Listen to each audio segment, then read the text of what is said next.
Ngayong mahal na nga ang presyo ng krudo, walang sinasayang ang isang pasilidad sa Surigao del Norte. Dahil ang mga plastic na basura, ginagawa nilang diesel at gasolina. Nasa frontline ng balitang yan si Mobile Journal, Evan Tarinque.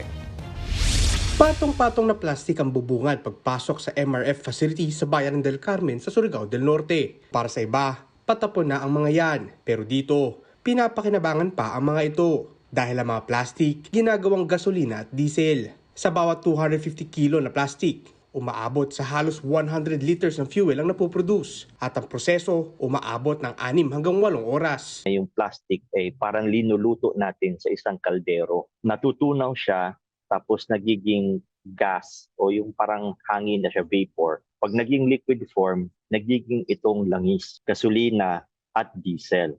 Ang mga napoproduce na diesel at gas mula sa basura, kaya nang magpatakbo ng mga diesel at gasoline engines, gaya ng mga generator at grass cutters.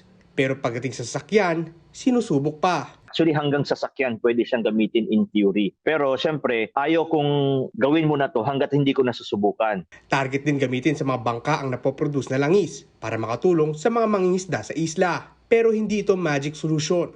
May kapalit at may gastos. 10 hanggang 15 milyong piso ang ganitong pasilidad. Pero ayon sa grupo, maaaring mas practical ito kumpara sa landfill. Sa ngayon, hindi pa binibenta ang fuel na kanilang napoproduce. Pero para sa kanila, simula pa lang ito ng mas malinis at mas makabuluhang paraan ng pagharap sa problema ng basura. Nagbabalita mula sa Frontline. Mobile Journal, Ivan Tarinque. Mga kapatid, Julius Babaw po. Para sa komprehensibo at makabuluhang balitaan at talakayan, mag-follow at mag-subscribe na sa social media pages ng News 5.